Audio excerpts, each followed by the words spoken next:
Hello everyone and welcome to our webinar. We'll just wait for everybody to join. Just give you all a chance to come in.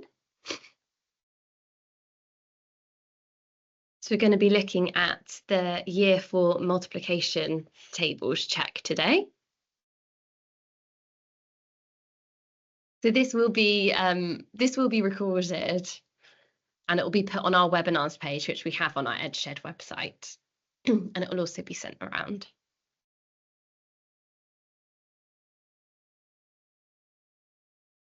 Okay, so I'll quickly introduce myself. I am Caris and I do a lot of work with schools within MathShed. Haven't done a webinar for a little while, so it's good to be back and do some webinars again. And then I've also got Amanda on here, who's one of our MathShed trainers, and she'll be answering questions. If you've got any questions as we go through, if you put them in the question box, we'll try and answer it. It shouldn't be too long, this webinar, because we know you've been in school all day. So it's just a quick revisit about the Year 4 tables check. And we'll touch on MathShed and tools that we've got as well that can help you with this. So just quickly, in case you haven't done it at all before, what is it? So it's designed to determine whether children can recall times table facts fluently up to 12 through a set of timed on-screen questions. And the reason that it was introduced is because their research has shown there's a strong correlation between knowing multiplication facts at really quick recall and then being able to attempt more complex maths as children grow up the school. And the research was also shown that in other education systems, such as in Shanghai and Singapore, the correlation between knowing multiplication facts really well and then being able to apply this to the rest of mathematics was really strong. So it allows schools to identify children who need more help becoming secure in their times tables knowledge. And there's no pass or fail for the test, so there's no resets required, unlike the phonics screening check. And it's very much, from reading the guidance, they call it a check rather than a test, because there isn't any pass or fail. We're just checking children's ability to be able to do their multiplication tables. And the DFE will report on national attainment and local authorities, but they do not report on individual schools. So what's included? The image on the right I have taken from the guidance. So each child will set 3 practice questions, then they're assigned a set of 25 questions at random as the check. So this is all done online. The test only answer multiplication questions, no division. And as you can see from the table, the 6, 7, 8, 9 and 12 times tables appear more often in the check. There are no 1 times tables or 0 times tables. So you can see there from the minimum number of items and maximum. Questions in reverse order will not be asked in the same check. So for example, 7 times 8 or 8 times 7. They won't both be asked within the same check. How it works is pupils are given 6 seconds to answer each question. Then there's a 3-second pause before it goes on to the next one. Now, if pupils want to answer before the 6 seconds is up, that's absolutely fine. They can type it in and press enter. However, if the 6 seconds ends, as that maybe they've only typed in a partial answer, it will take, when the 6 seconds ends, whatever they have typed in. The multiplication check is fully online and digital, and the answers are inputted by keyboard or on-screen number pad, either by touch. You can use a tablet or a mouse on a desktop or laptop computer. So these are just some important dates. Now, the guidance for the 2025 check hasn't yet been released, only the 2024. So on the 28th of April, schools can access the multiplication check via the DFE sign-in service, which is the online platform that it's all held on. And the guidance will be published. So it should be the guidance should be in April. So the Try It Out check, which is the practice platform for it, is also available for pupils so that staff can access whether adjustments or adaptations will be needed. And I'll go through sort of access arrangements in a moment. And then the check itself is a 2-week window, 2nd of June to the 13th. And then there's also the following week, which can be used to administer the test to any pupils who are absent in those 2 weeks, or if you have some sort of technical difficulty. And then after that, on the 20th of June, head teachers need to submit their declaration, and that's just sort of to go through that all the children have done it, if there are any pupils that were exempt for any reason, which ones those are and why, or and any access arrangements that pupils had. These are just some other useful documents, which is where I got some of the information from. So the dates can be found within the 2025 Key Stage 2 assessment and reporting arrangements in Section 2. So these are mixed in with the dates of the Key Stage 2 sets. And also you've got further separate guidance, which at the moment is the 2024 guidance, which is only on there. And then you've also got the IT guidance, which is what you'll need technical support wise as to what you'll need to administer the check. Pupils don't have to all do it at once. They don't have to be in the same room. They just need to be able to do it in that 2-week period. And it shouldn't take longer than sort of 5 minutes per pupil. And also the 2025 Key Stage 2 assessment and reporting arrangements, which contains the information for all Key Stage 2 statutory assessments and includes the MTC in that as well. There's no particular day the test needs to be taken, and they don't have to do it at the same time or in the same room, the pupils. You can take them out one by one. All children in Year 4 are eligible and expected to take the multiplication check, apart from the following. So if they're absent during the testing window, those 3 weeks, because you've got the 2-week window and then the week after, if they're unable to participate, even with access arrangements in place, if they're yet to meet the expected standards for times tables in Year 2, so that's the 2, 5s and 10s times tables, those who are recently arrived EAL pupils, or any other reasons which need to be submitted by the head teacher. So preparing for the check. From April, schools should access the MTC service via the DFE sign-in, which is the platform that it takes place in, and also there's a practice area for pupils, so they know exactly what to expect when they need to take it. So you need to check the pupil register, ensure all the Year 4 pupils are on there and that their details are correct, even those who are not taking the check. And then generate school password and pupil identification numbers, or PINs. So these are different for the day you are administering the check, will be different PINs from those that the children will use for practicing. So have 2 different ones. Allow the pupils to use the try out check, so the practice area. Enable access arrangements for any pupils who will need them, and allow pupils to practice it with those arrangements in place so they know exactly what to expect. And record any reasons of any pupils who are not taking the check. And then results-wise, children are not shown the results. Schools will see the results, a school for each pupil. And you will get those in the section of the MTC service from the following week. And then access arrangements. There are a few different ones that you can have.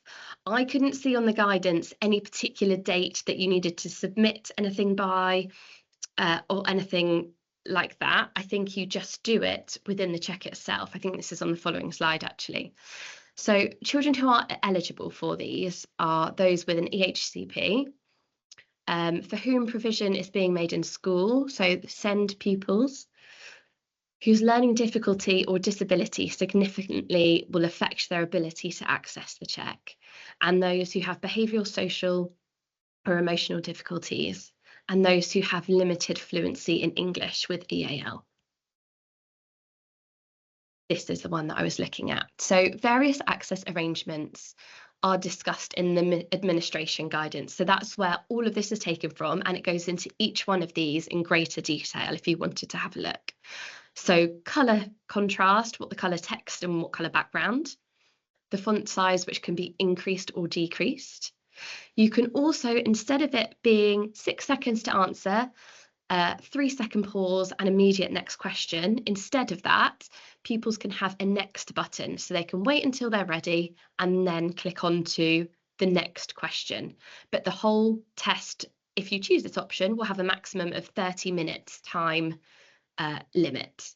But in that way, they have the control of when they're ready for the next question. You can remove the on-screen number pad, have input assistance provided by a parent, carer, or fellow pupil, or an audio version. There's no additional time provision, as this access arrangement detracts from the fluency which is being checked for. But all of those, if you just search the MTC guidance, they all go into greater detail there if you have any further questions on that.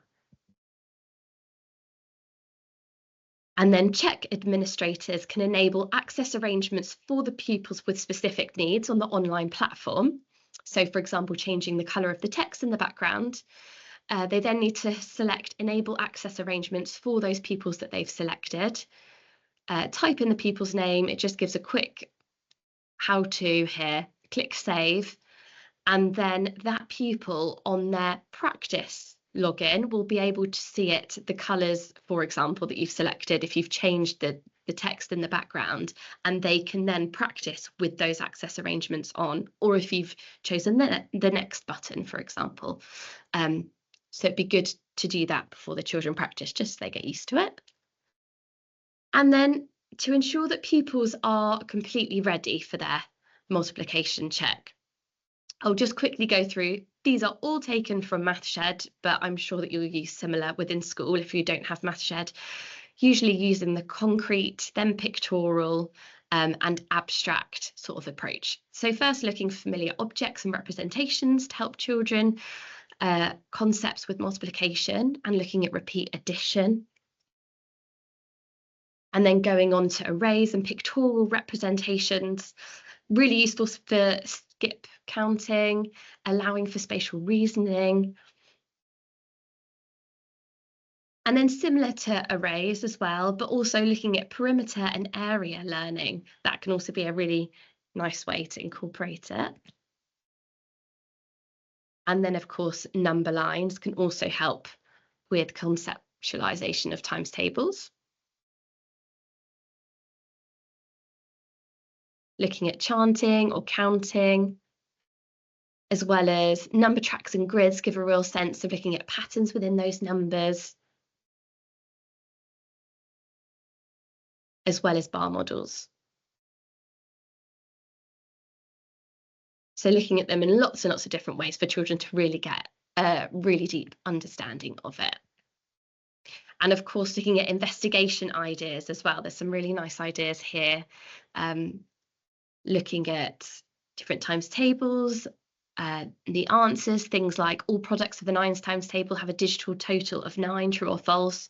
So looking at 2 times 9, which is 18, 1 add 8 equals 9, and going through the 9 times table in that way.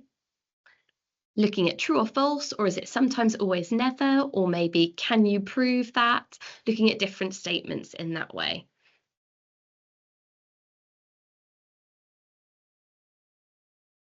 And then we've also got, if you already have a MathShed subscription, we have the ability to set our times table games for pupils. And you can use different difficulty modes, which are displayed in the pictures here. So using multiple choice to get confidence up, then reducing the multiple choice, then increasing the multiple choice, and then going to adding an answer in. You can also set the multiplication times table check simulator we've got online in MathShed to pupils as well. You can also access our simulator for free without a login, which I'll show you how to do at the end. So you don't need MathShed at all for that.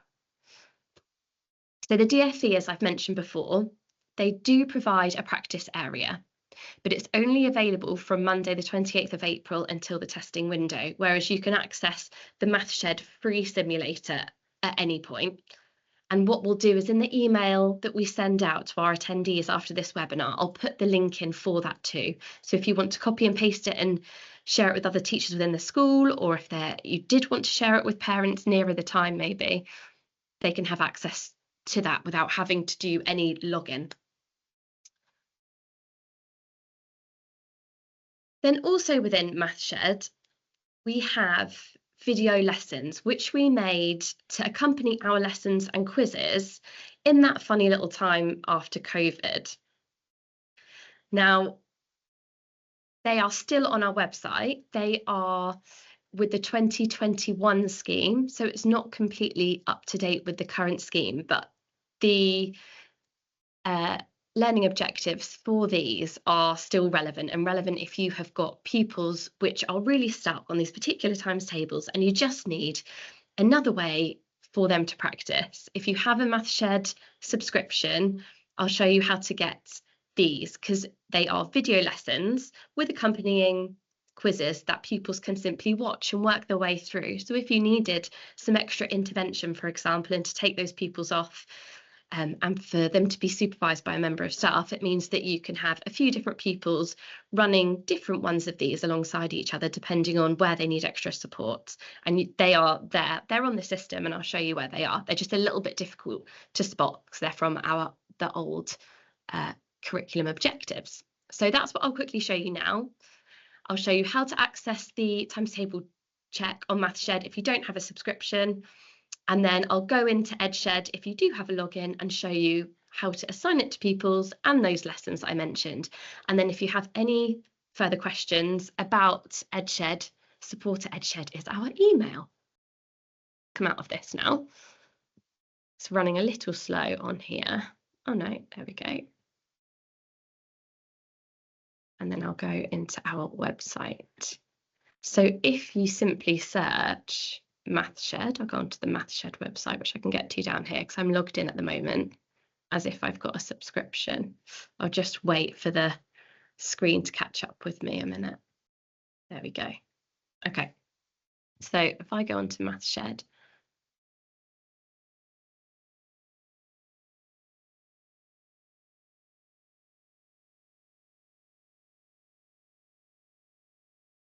okay, so if you just search MathShed, this is without being logged in, this is our MathShed website. You can go to MTC at the top, which is a header. There we go, that tab there. Click on that. And it will come up as the free practice simulator. And you can simply click try now.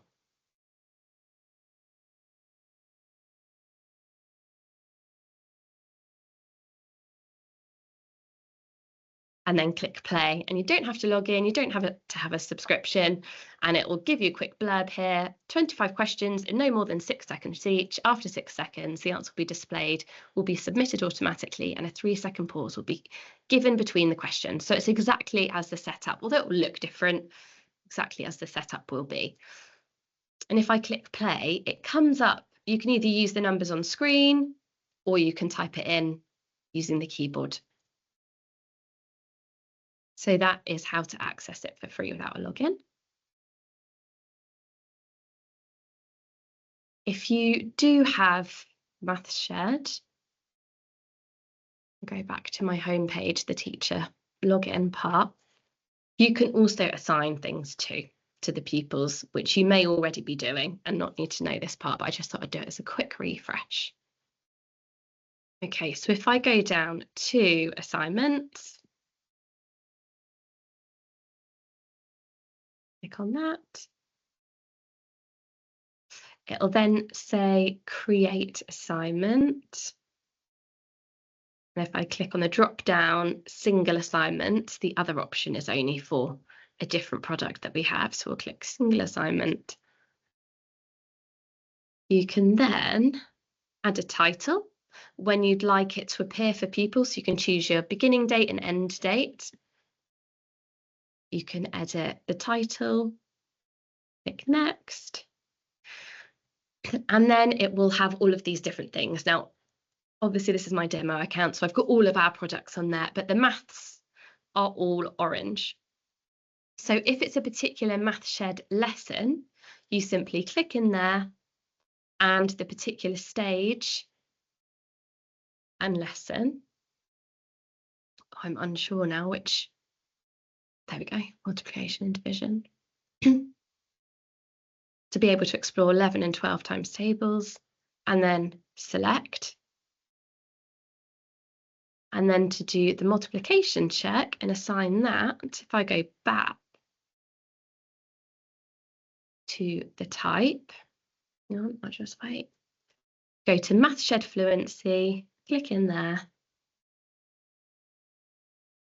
And you can either assign the different times tables, or you can assign the check simulator, which is here. And in that way, doing it that way, you'll be able to see how all the pupils are getting on, and their results will be recorded and fed back to you as a teacher, rather than them just simply practicing. So you can click Year 4 Simulator, save, and then select the pupils that you want to send that to or assign that to. You can divide those into classes or groups as well. So if you have particular multiplication tables that you want for some children in the class, you can select them individually, or you can put them into groups and select an entire group. Click Next. You can also add any teachers, maybe you job share, you want to add your teaching assistant here so you can monitor who's been practicing, and click Close.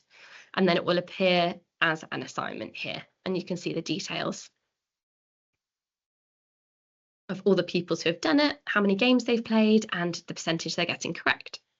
So should you have a subscription or not, you'll all be able to access that.